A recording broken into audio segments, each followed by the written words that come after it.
How your dark side can reveal the purpose of your life, your shadow knows why. Have you ever felt like something inside you has been waiting to be seen, something deeper than who you pretend to be? In this video, we'll dive into Carl Jung's most transformative insight, your shadow. Not the enemy, but the forgotten teacher.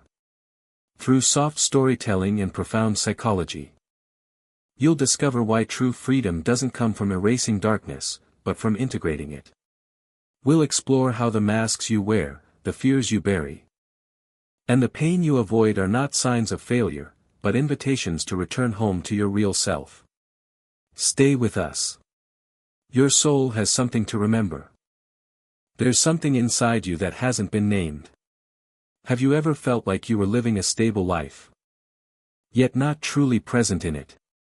Everything around you seems reasonable, your job is manageable, your relationships are intact, and nothing appears to be missing. But deep inside, there's still an emptiness that nothing seems to fill. Not the kind of emptiness that comes from lacking something external, but the kind that whispers of something lost within. As if you are living, but not truly belonging to the life you're in. Carl Jung called this state a form of inner misdirection, a condition where you have done everything right according to society's standards, yet find yourself drifting away from your authentic self. It is not the ego you show to the world, not the polished, acceptable self that gets praise and validation. It is the part of you you've never truly faced, the denied, hidden part you've learned to silence in order to be accepted, to be loved, to avoid judgment. Jung called that part the shadow. It doesn't just hold your negative emotions or past wounds, but also untapped potential. Neglected aspects of yourself that were cast aside for being too weak, useless, or inappropriate. The shadow is not something to destroy, it is something to be acknowledged, spoken with, and integrated if you truly want to live a whole and meaningful life. You may have spent your entire life doing things the right way, but if that rightness is rooted in the avoidance of darkness, you may be building your identity out of fear, not awareness. And at some point, your soul will start to speak. Not in outrage, not in crisis, but in a quiet discomfort. A vague, persistent feeling that something within you is waiting to be lived. A part of you that was once abandoned, now whispering, gently asking you to return. Perhaps that's the real invitation, not from the outside world, but from the deepest place within you. The search for meaning begins when you stop measuring by outcomes. In today's society, we often measure our worth by what's visible, accomplishments, numbers, social status, or external validation. Success seems to have become the default standard for what constitutes a meaningful life. But is that truly the only way, or more importantly, the most authentic way, to understand the human journey? When we compare ourselves to people considered great, like Carl Jung, Freud, or Einstein, we often feel small, insignificant, and purposeless. They seem destined to leave a mark. But what about us, those living ordinary lives? Can our repetitive days, imperfect relationships, silent fears, and private struggles ever amount to something meaningful? Carl Jung answered that question from a completely different direction. He did not place the meaning of life in grand achievements or groundbreaking discoveries. For him, true meaning lies in the moments when we are honest with ourselves, when we face fear, when we move through anger, when we choose to forgive, or when we simply stop hiding how we really feel. Meaning, he believed, is not a destination, it's how we walk the path. It doesn't come from what we accomplish, but from who we become along the way. Many people mistake living with purpose for achieving something extraordinary. But living purposefully can sometimes be as simple as living truthfully. It's about daring to confront your shadow instead of running from it. It's about having the courage to admit that you are still unfinished, and still choosing to continue the journey of becoming. When you let go of the expectation that every effort must yield visible success, you begin to create space for deeper experience, presence, transformation, and truth. Every time you act from inner awareness instead of fear or pressure, you are living meaningfully, in the exact way Jung emphasized, not by doing more, but by becoming more. Behind the ego lies the part you've never truly touched. Each of us constructs an ego, a persona we present to the world. It's a product of everything we were taught we should become. How we should behave, what we should show in order to be loved and accepted. The ego is not inherently bad. It helps us adapt, communicate, and protect ourselves in a complex society. But here's the problem: the ego is only a small part of the vast psychological structure that Carl Jung referred to as the human soul. According to Jung, behind the ego lies an even larger world, personal and collective unconsciousness, and especially the shadow, which contains parts of us that were suppressed, judged, or wounded. The ego is what you know about yourself. The shadow is what you avoid knowing, or don't yet have the courage to face. And yet, that's exactly where your deepest energy resides, the source of who you really are. When the ego dominates your inner life, you become rigid, trapped in roles, scripts, and societal expectations. You start reacting out of habit, behaving according to what others expect, maintaining a certain image. Gradually, you drift away from your true self. Not because you're bad, but because you've unconsciously mistaken the mask for the whole person, ignoring the deeper self that longs to be seen. Jung believed that to truly live, we must step out of the light of the ego, where order may exist, but authenticity does not, and enter the shadowlands of the psyche, where chaos may reign. But truth resides. It's in that space where you'll find the emotions you've disowned, the desires you've silenced, the parts of you you've hidden just to survive. Only when you have the courage to enter that space can you truly know yourself. Not through the eyes of others, but through the act of seeing yourself without judgment, without decoration, without avoidance. And maybe, for the first time in a long while, you will feel it again: you are truly alive. Recognizing the forgotten parts, where awakening begins. There are parts of you that once existed on the surface, but over time, they were pushed into the background. Perhaps it was an anger that got you scolded as a child. Perhaps a softness or vulnerability that was once deemed shameful. Maybe a pure, innocent dream that was mocked as naive or unrealistic. None of those things disappeared. They were simply pushed to the bottom of the unconscious, and gradually became your shadow, parts you no longer remember, yet still silently influence how you feel and act every day. Carl Jung believed that self-awareness is incomplete without facing the shadow. If you only see the parts of yourself that you deem good, you are living in half a world. One half that's illuminated and under control. But the other half, the dark side, holds energy you've never tapped into, forgotten potential, suppressed emotions, rejected essence. Working with the shadow is not theoretical. It is a real journey, one that requires courage and honesty. It starts with small questions. Why did I react so strongly to that? What made me feel ashamed? Was that reaction truly mine, or a performance scripted by the subconscious? What is it in others that irritates me, and am I rejecting that very trait in myself? These questions are not for blame, but for listening. Not for judgment, but for understanding. And each time you answer them truthfully, even just a little, you're creating space for your true self to return. No longer living as a character trying to maintain an image, but as a human being learning to touch the truth within, both beautiful and raw. Jung called this process working with the shadow. It's a form of inner healing, not where you eliminate your darkness, but where you bring it into the light of consciousness. And it is precisely in the moment you recognize what was once forgotten that awakening begins. Not to become perfect, but to become whole. Because only when you have the courage to face the darkness, do you truly become worthy of the light you carry. It's not about erasing the darkness, but learning to listen to it. We often believe that to live a good life, we must eliminate the bad parts within us: anger, jealousy, laziness, fear. From an early age, we were taught that these emotions are negative, that to be good, we must suppress them, rise above them, never let them show. But Carl Jung thought otherwise. To him, darkness is not something to destroy, but something that must be consciously integrated into the soul's life. Jung emphasized, I do not seek to be a good man, but a whole one.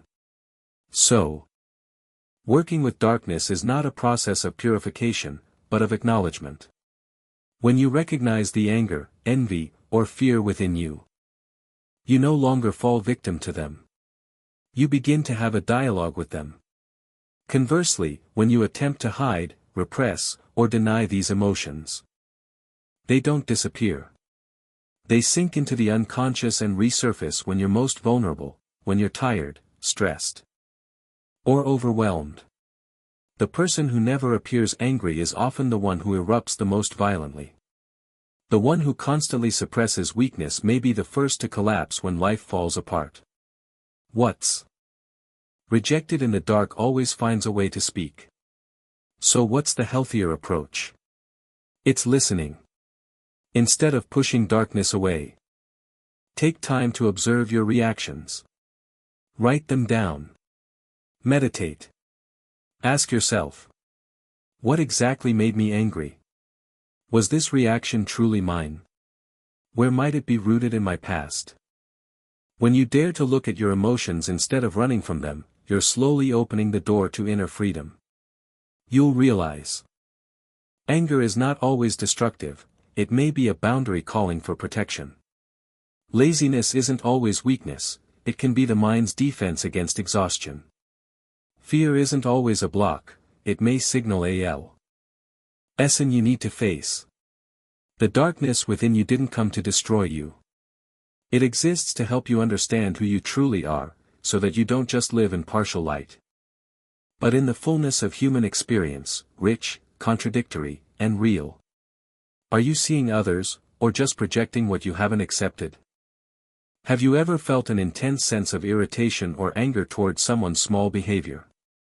Have you ever judged someone as selfish, impatient, or weak, only to later realize, in a quiet moment, that you've acted the same way before, or at least wanted to, but didn't dare? Carl Jung called this psychological mechanism projection. According to him, the traits we don't accept in ourselves, because we view them as negative, wrong, or unworthy, get pushed into the shadow. And instead of vanishing, they return to us in the form of others, in family, colleagues, strangers, or even the people we despise most. Projection is how the shadow survives. When you won't look at your own selfishness, you begin to see it everywhere. When you can't admit to your own vulnerability, you become hypersensitive to others' weaknesses, sometimes mocking or attacking them.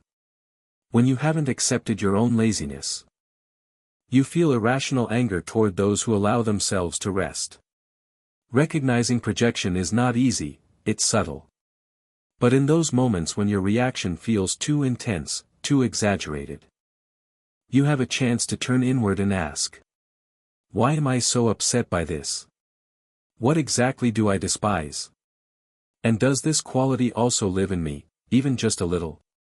Of course. Not everything you see in others is a reflection of your shadow. But when your emotional response is disproportionate, it's often a signal that something within you hasn't yet been accepted. Working with the shadow doesn't end with introspection. It extends into how you see and relate to others. The more honest you are with yourself, the less you judge those around you. Not because you are better, but because you begin to understand that human beings are complex, contradictory, and deeply vulnerable. Understanding projection doesn't just help you reconcile with yourself. It helps you soften your stance toward the world. Because when you stop using others as mirrors for your denied traits, you gain the ability to see them more clearly, with eyes of compassion. Freedom doesn't come from running away, but from daring to stay with yourself. In moments of chaos, our first instinct is often to flee. To run from negative emotions, from painful memories, from the uncontrollable parts of ourselves. We throw ourselves into work, distractions, fleeting relationships, endless plans, as if busyness could somehow fill the emptiness inside. But the more you run, the more exhausted you become. And the more you try to escape the darkness, the more disoriented you feel. Carl Jung understood this deeply. He never urged people to become invincibly strong. Quite the opposite, he encouraged you to stop running from your shadow. Because the shadow is not chasing you to harm you. It's simply waiting for you to listen. It doesn't disappear when ignored. It simply accumulates quietly in the unconscious, until one day, it bursts forth like a flood in the moments you least expect. Many people believe that freedom means no longer feeling sad, angry, or afraid. But that's a dangerous illusion. True freedom doesn't come from denying your emotions, but from understanding and accepting them. When you are brave enough to stay with your sadness without rushing it away, to sit with your anger without letting it destroy, you begin to develop a very special kind of power, the power that comes from awareness. Staying with yourself means ending the endless flight from the parts of your being you once felt ashamed of, wanted to forget, or called wrong. And when you dare to do that, you'll be surprised to discover, the part you once rejected isn't your enemy. It is the soft part within you, but also the most intuitive, creative, and truthful. It was once wounded, and for that very reason, it longs to be healed. No one can become whole by living only in the light. Jung believed that only when we gaze into the darkness without judgment do we begin the process of individuation, becoming the person we truly are. Not just a version built to please others. Freedom doesn't arrive the moment you deny your darkness. It arrives the moment you sit beside it, stay with it, and call it by its name, in a gentle voice.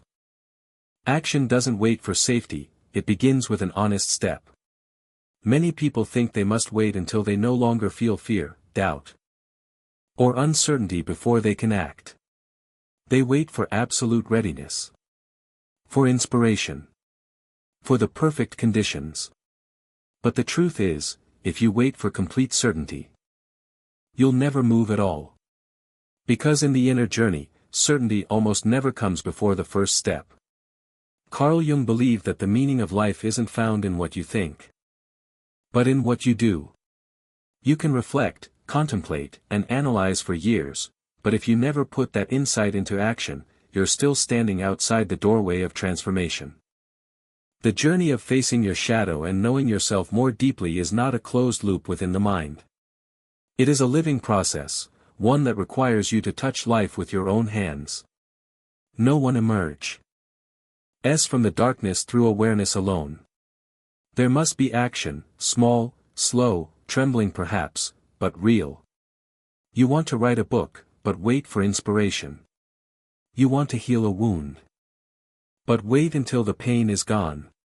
You want to live authentically, but wait until someone understands you before taking off the mask. All of these sound reasonable, but in truth, they are simply delayed fear, disguised as caution.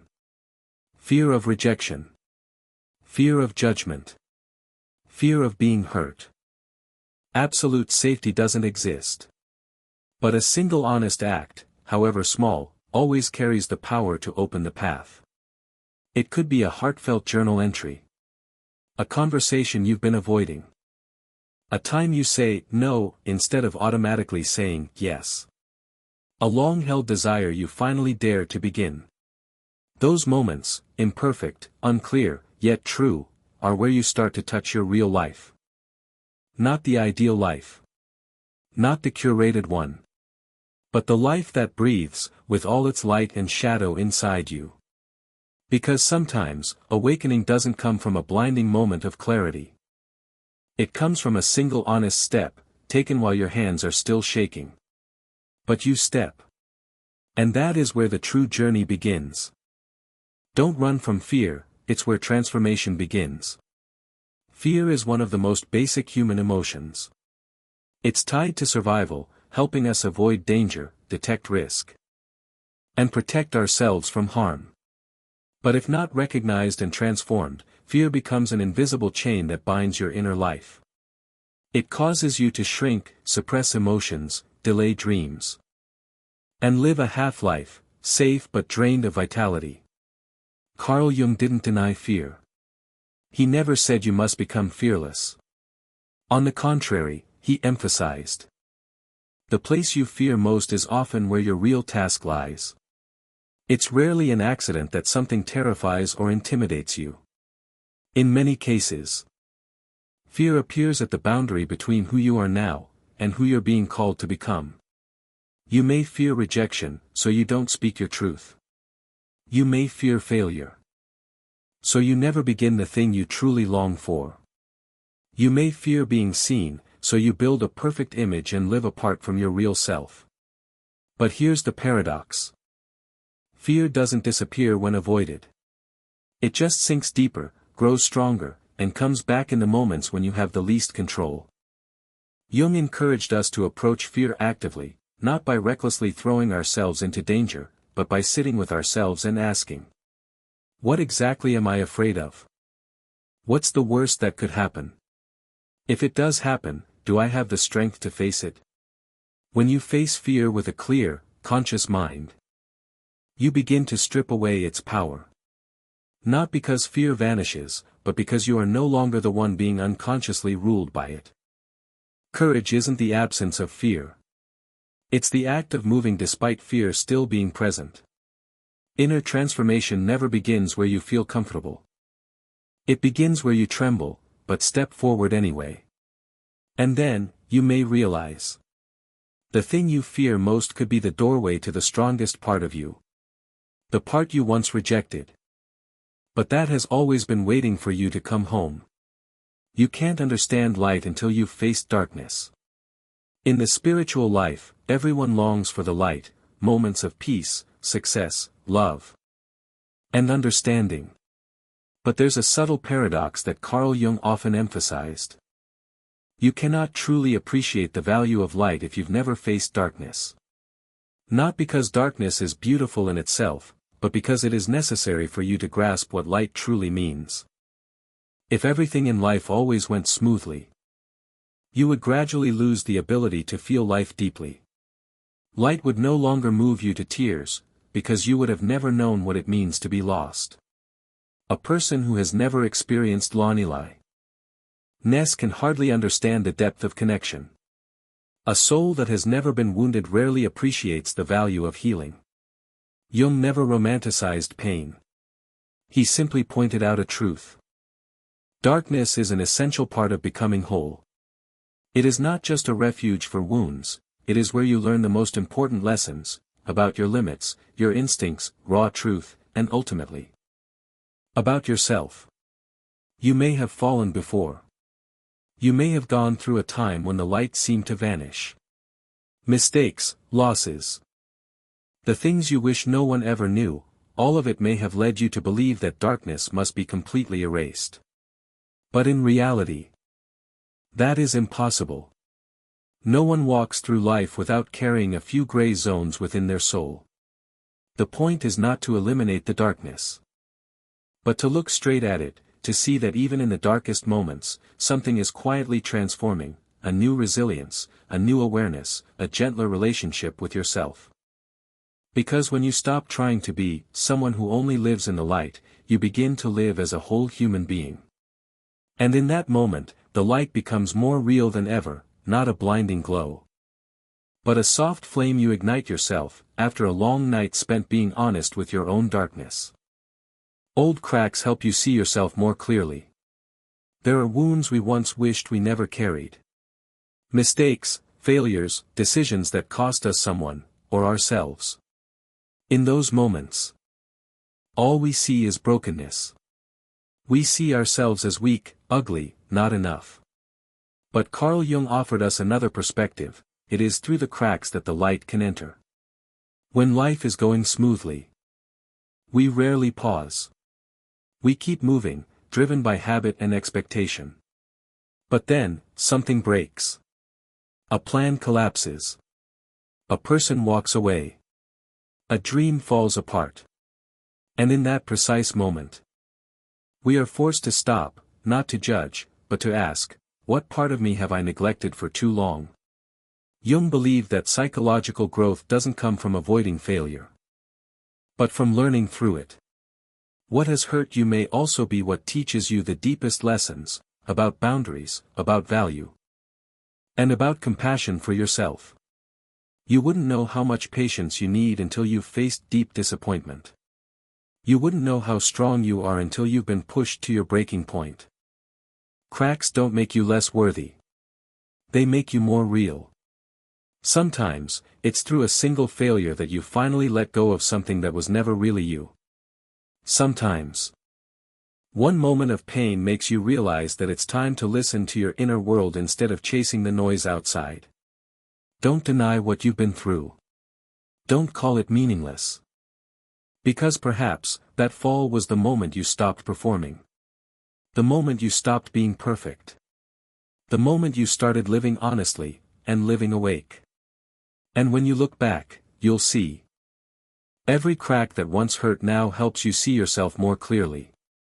Not through expectations. Not through others' opinions. But through the silence within, where you find the courage to say, I made mistakes. But I've grown because of them. Life's purpose is not a destination, it's the way you exist each day. There's a very common misconception. That life's purpose is some grand thing waiting for us up ahead. A special moment. A glorious achievement. A milestone that finally makes us feel worthy. And because we believe in that idea, we keep chasing it, through plans, goals, expectations, and timelines we think we must meet. But the more we chase it, the emptier we often feel. Because purpose is not a place to arrive at, it's how you walk each day. Carl Jung believed that meaning is not found in the destination, but in the process. You don't become meaningful only after becoming a famous writer, a celebrated psychologist, or a socially admired figure. You are living in purpose right now, when you're honest with yourself. When you choose awareness over reaction, when you engage with your shadow instead of denying it. We often think actions are only valuable when they produce results. But Jung disagreed. He emphasized that the real value lies in the sincerity of the action itself. A person who writes quietly each morning, unseen, unread, but from a place of honesty, that person is living in purpose. Someone who cleans their long-neglected room, not to impress anyone, but to begin a cycle of self-care again, that person, too, is living in purpose. The question isn't how far you've gone. It's, with what spirit are you moving? Are you acting because you want to live more authentically, more freely, more deeply connected? Or because you're afraid of being unloved, unnoticed, unseen? Every day you live closer to your true self is a day lived with meaning. Every decision that comes from self-understanding, not from pleasing others, is a step toward inner freedom. Life's purpose doesn't have to be something grand. It can be as simple as learning not to hurt yourself anymore. As pausing to feel what's real. As daring to admit you were wrong. To say something kind, to forgive, to begin again. And when you live this way, you will realize, purpose is not a label someone grants you. It is a quality of presence, growing quietly through the small, sincere choices you make each day. Facing your true self, when all the masks have fallen. We grow up wearing many masks. The mask of being pleasant. The obedient one. The successful one. The strong one. Each mask helps us survive a certain phase, environment, or relationship. They act as shields, adaptive images. Ways to avoid getting hurt. But eventually, these masks become heavy. They stop being a choice, and turn into chains. Carl Jung called this the persona, the social self we wear to be accepted. But he warned that when we completely identify with the mask, we lose touch with our true self. Because no role, no matter how refined, can ever replace the feeling of being real. Some people spend their whole lives trying to maintain the image of being okay, while inside they are in chaos. Some smile constantly at the world, yet can't remember the last time they smiled from the heart. Some follow others' expectations so well that one day they suddenly realize, they no longer know who they truly are. And there comes a moment, no matter how tightly you hold on to your masks, they begin to crack. It may be after a breakup, a life crisis, or simply a point of emotional exhaustion you can't explain. And in that moment, if you are brave enough not to run, you may touch something deeply profound, your true self, unpainted, unfiltered, unafraid. It is the part of you that is vulnerable yet full of inner power. The place where you no longer need to prove, to please, or to win. It is the place where you can simply be yourself, not to be loved, but because you've chosen to love yourself. And the strange thing is, when you take off the mask, real connections finally begin. Not because you've played your part well, but because you're real, and that truth touches others. It's the moment you stop trying to be good enough to be chosen. And start becoming who you were all along, the self you abandoned long ago. Understanding others begins with accepting the humanity within yourself. We often speak of empathy as a noble quality, the ability to see another's pain, enter their world, and understand them deeply.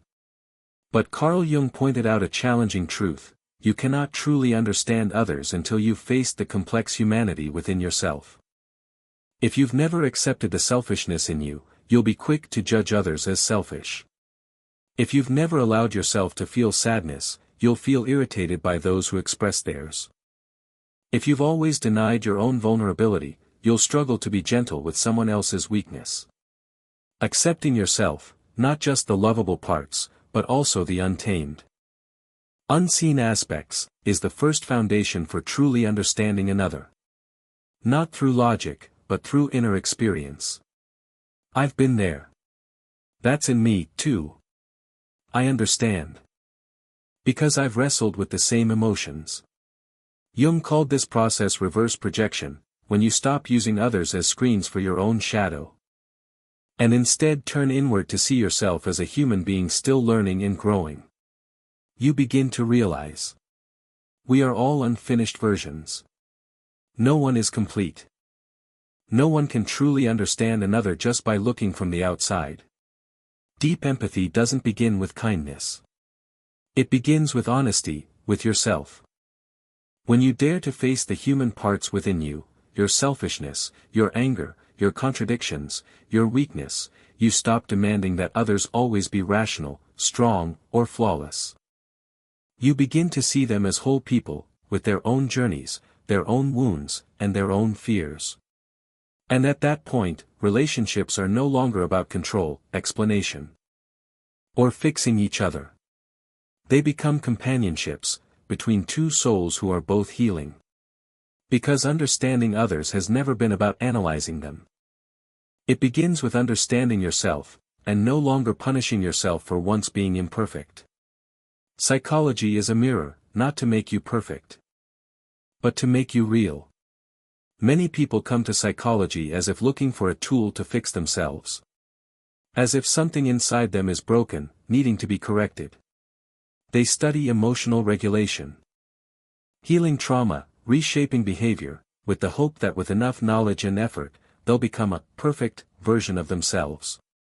But Carl Jung didn't believe in perfection. He believed in truth. And truth, more often than not, is layered, contradictory, messy, but profoundly real. In Jung's view, psychology isn't a tool to make you into some ideal model. It is a mirror, to reflect who you really are, both in your light and in your shadow. It doesn't say you must become someone else. It invites you to become yourself, fully known, fully accepted, and fully lived. When you walk the path of self-understanding, you realize there's no final destination where you'll be flawless and free of wounds. There are only deeper layers of awareness, where you revisit an old emotion with gentler eyes. Where you face a familiar fear with a softened heart. Where you respond differently to the same situation, not because you're trying, but because you've changed from within. Healing doesn't come from covering up your flaws. It comes from illuminating them, and holding them with compassion. You don't need to be perfect to deserve love. You just need to be real, and committed to living honestly with yourself each day. Sometimes that means slowing down. Sometimes it means admitting you're not ready. Sometimes it means saying, "I don't know," without shame. And then, you'll see. The journey of self-understanding doesn't make you distant or unapproachable. On the contrary, it brings you closer to the human within you. And because of that, closer to the humans around you. In the end, psychology is not the science of fixing. It is the art of listening. Listening to yourself. Listening to others. And in that listening, you don't become perfect. You simply become real. And that is enough.